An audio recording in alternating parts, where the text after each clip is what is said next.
Hello everyone. Development chapter का अगला topic है कंपेयरिंग ऑफ डिफरेंट कंट्रीज़, कि किस तरीके से हम डिफरेंट कंट्रीज़ को कंपेयर कर सकते हैं। अगर हम अपने क्लास की बात करें और स्टूडेंट को कंपेयर करना है तो हम किस तरीके से कंपेयर करेंगे। केवल नॉर्मली हम कंपेयर करना हो तो कुछ क्राइटेरिया होना चाहिए उसके लिए कि किस स्टूडेंट का हाइट ज़्यादा है तो ज़्यादा हाइट वाला स्टूडेंट, या हाइट के अलावा को हेल्थ के अनुसार हम कंपेयर कर सकते हैं। किसी स्टूडेंट का हेल्थ अच्छा है, किसी स्टूडेंट का हेल्थ कमज़ोर है। और टैलेंट, इंटरेस्ट, इन सब ऐसे कई क्राइटेरिया हैं जिससे हम स्टूडेंट को कंपेयर कर सकते हैं। तो ऐसे ही आप घर में भी अपने जो मेंबर्स हैं उनको कंपेयर कर सकते हैं। कई क्राइटेरिया उसके लिए फॉलो होता है। ऐसे ही कंपेयरिंग ऑफ डिफरेंट कंट्रीज़ के लिए भी कई क्राइटेरिया फॉलो होता है। लेकिन क्वेश्चन अराइज होता है कि किस क्राइटेरिया को हम कंसीडर करें। तो उसके लिए for comparing country their income is considered to be most important attribute. Countries को कंपेयर करने के लिए इनकम यानी आमदनी क्या है, इनकम क्या है, ये सबसे इम्पॉर्टेंट एट्रीब्यूट यानी विशेषता है। सबसे इम्पॉर्टेंट चीज़ अगर कंट्रीज़ को कंपेयर करना है तो सबसे इम्पॉर्टेंट चीज़ क्या है, कंट्रीज़ का इनकम आप कैलकुलेट कर लीजिए। जिस कंट्री का इनकम ज़्यादा उस कंट्री का वो कंट्री ज़्यादा डेवलप्ड है। लेकिन क्वेश्चन अराइज होता है कि क्या कि इनकम से ही कंट्री का सब कुछ कंसीडर कर सकते हैं कि हाँ कंट्री डेवलप्ड है। क्योंकि इनकम अगर बात करें तो हो सकता है कि पूरे कंट्री का की पॉपुलेशन कम हो तो वहाँ का इनकम, जैसे मान लीजिए आप इनकम की बात करें श्रीलंका की, तो वहाँ कंट्री छोटा है तो इनकम और आबादी कम है तो इनकम भी क्या होगा, कम होगा। तो क्या हम इंडिया और श्रीलंका या बेल्जियम को कंसीडर कर लें या स्पेन को कंसीडर कर लें, वहाँ की आबादी कम है तो इनकम भी, टोटल इनकम वो कम ही होगा। तो हम इनकम को ही केवल कंसीडर नहीं कर सकते हैं, उसके अलावा भी कुछ चीज़ें इंपॉर्टेंट टर्म हैं उनके बारे में हमें पढ़ना पड़ेगा। देखिए, सबसे पहला इंपॉर्टेंट टर्म है नेशनल इनकम। नेशनल इनकम क्या होता है, total income of the people of a country is called national income. पूरे कंट्री के जितने भी लोग अर्निंग करते हैं उनका टोटल इनकम जो होगा वो क्या कहलाएगा, नेशनल इनकम। जैसे आपके घर का अगर फैमिली इनकम की बात करें तो आपके घर में अगर सभी लोग कमाते हैं, पैसा अर्न कर रहे हैं, तो आपकी फैमिली का इनकम क्या होगा कि सारे लोग, जितने लोग हैं उनका इनकम कैलकुलेट कर लीजिए तो क्या हो जाएगा, फैमिली इनकम हो जाएगा। ऐसे ही अगर नेशनल इनकम की बात करें तो पूरे देश में जितने लोग कमा रहे हैं, जैसे भी पैसा आ रहा है उनके पास, उस सारे इनकम को अगर ऐड कर दीजिए तो क्या बनता है, वो नेशनल इनकम बनता है। अब अगला टर्मोलॉजी है एवरेज इनकम। एवरेज इनकम क्या है, एवरेज इनकम मीन्स पूरे कंट्री का एवरेज इनकम इस क्या होता है।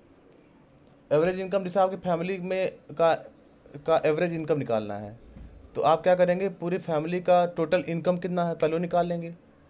पूरे फैमिली का टोटल इनकम, पूरे एक साल का पूरा इनकम क्या है, उसके बाद डिवाइडेड बाई आपके फैमिली में कुल कितने मेंबर्स हैं उनसे डिवाइड कर दीजिए तो आपका एवरेज इनकम निकल जाएगा। एवरेज आप जानते ही हैं, एवरेज कैसे निकालते हैं, टोटल कर लेंगे फिर कितने लोग हैं उससे डिवाइड कर देंगे, ये एवरेज निकलता है। तो ऐसे ही एवरेज निकालने का, अगर कंट्री का एवरेज इनकम निकालना है तो total income of country, total income, total income और divided by, sorry, total income, अगर पूरे कंट्री का अगर इनकम निकालना, एवरेज इनकम निकालना है तो क्या करेंगे, total income divided by total population. Total income divided by total population जब करेंगे तो क्या निकल जाएगा, एवरेज इनकम निकल जाएगा। Total income of the country divided by total population is called average income of the country. It is also called पर capita income. Average income को एक और नाम से बोलते हैं, पर capita income. Means average income क्या होता है, total income of the country divided by total population. और इसे एक और नाम से बोलते हैं क्या, पर कैपिटा इनकम भी बोलते हैं। अब देखिए, कंट्रीज़ को कंपेयर करने के लिए पर कैपिटा इनकम को ही लिया जाता है। जिस कंट्री का पर कैपिटा इनकम, यहाँ पे डॉलर में लिया जा रहा है, रुपया में नहीं लिया जाएगा, क्योंकि पूरे विश्व का जो एक मानक जो कोई अगर मुद्रा है, करेंसी है, वो है डॉलर। ठीक है। तो हमारे यहाँ का करेंसी क्या है, रुपीज़ है, लेकिन पूरे वर्ल्ड का जो मेजर करेंसी है वो क्या माना जाता है, डॉलर ही माना जाता है। डॉलर एक बड़ा मुद्रा है। तो डॉलर से अगर हम कंपेयर करें तो जिस कंट्री का पर कैपिटा इनकम $12,736 या उससे ज़्यादा है, कंट्री विद पर capita income of $12,736 per annum and above in 2013, ये 2013 का डाटा है।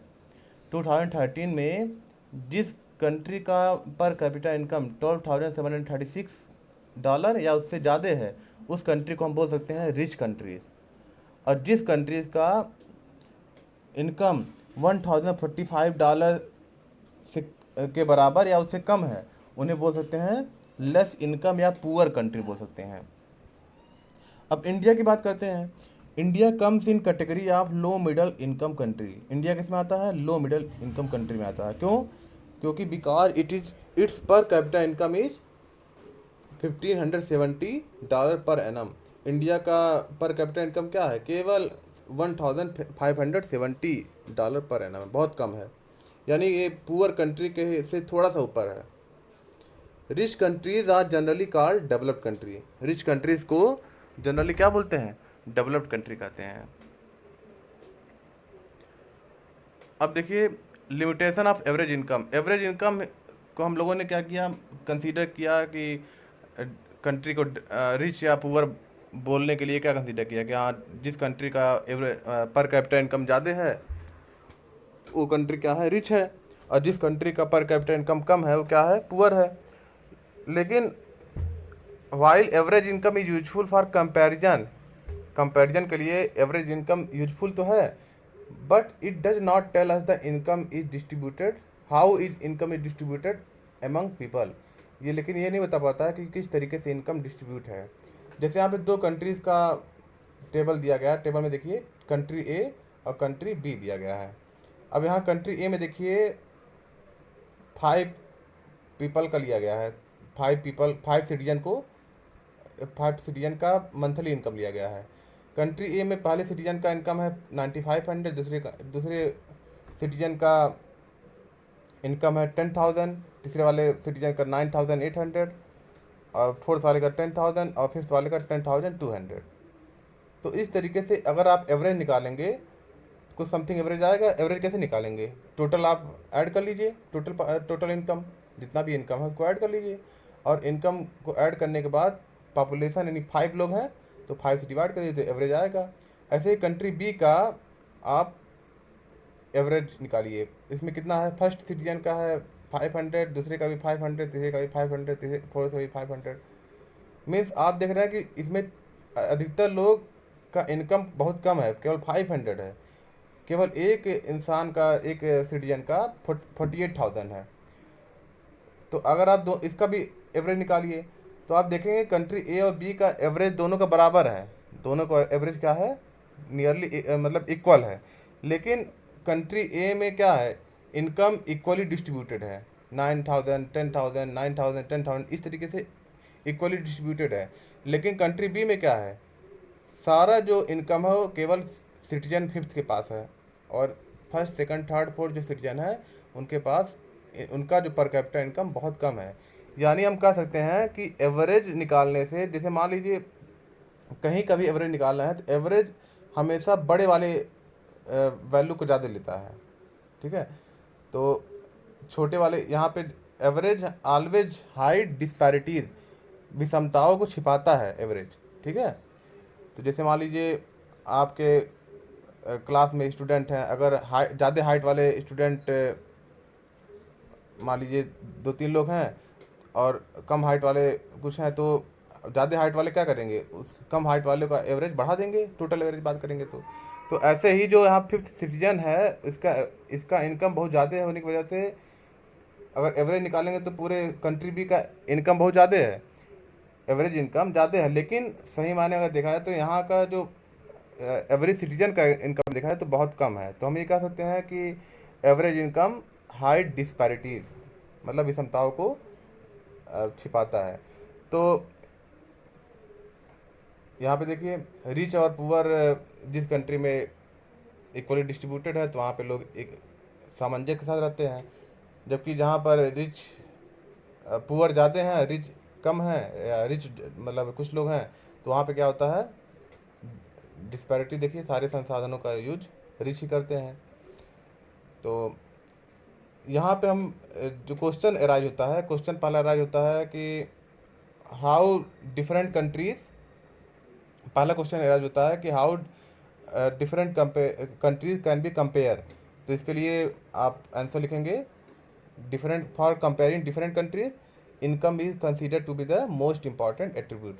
अगला क्वेश्चन होता है कि what is per capita income. Per capita income क्या होता है, तो पर कैपिटा इनकम कैसे निकाला जाता है, total income of the country divided by total population.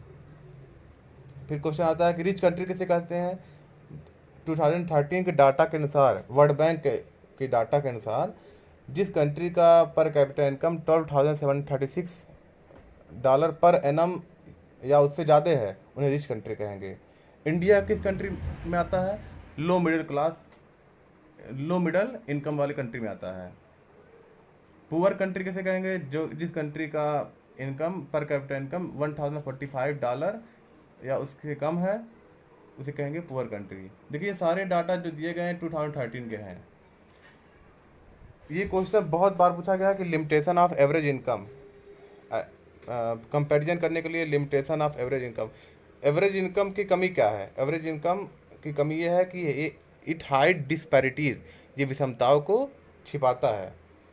ठीक है, और इस तरीके से टॉपिक ख़त्म होता है। Next topic next video.